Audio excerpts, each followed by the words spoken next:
Okay, so today we're going to talk about the high back adjustment.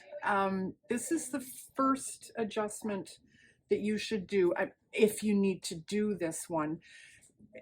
For bodice adjustments, we start at the shoulder and we work our way down because adjustments you make here are going to affect the fit further down the garment. So you need to start at the shoulder and work down.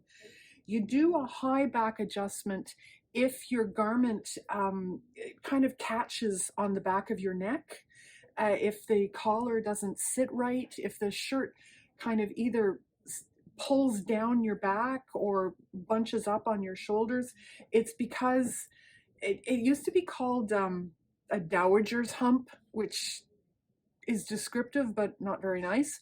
And it can be from we sit and we look at our phones and we bend forward, so our neck is moving forward a little bit, and we can develop a bit of a lump of padding sort of on our back at the spine there.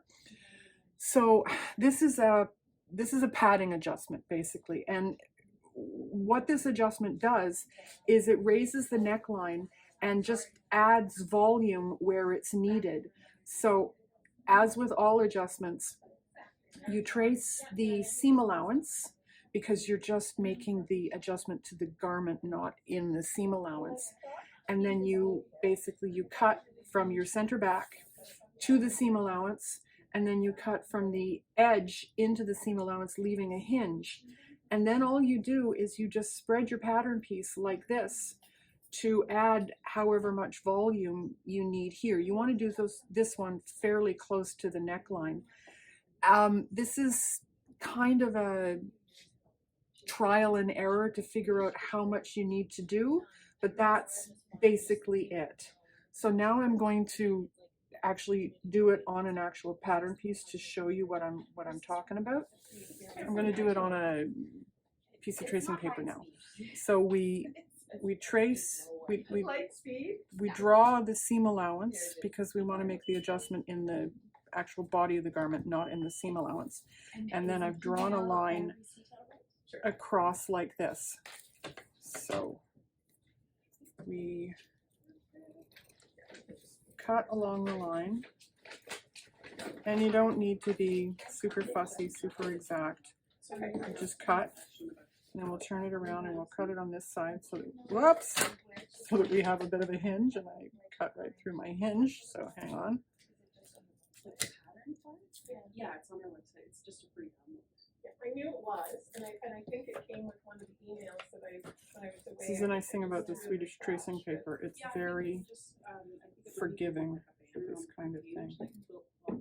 So now we have a hinge. And now you just spread, now you can just spread to add your volume here. And a good way of figuring out what you need to, how much you need to add is to, measure this pattern piece from your center back down to your center waist, measure the pattern piece, and then do the same measurement on your body and find out, going over that hump on the back of your neck, how much greater it is. Let's say it's about an inch. So we just take this like this, put another piece of, put it this way so that it doesn't curl up on me. Just put it like this, and then spread this however much it needs to be. Hold it in place with some sort of pattern weight, and just tape that on. It's a long name, so I just shortened the H.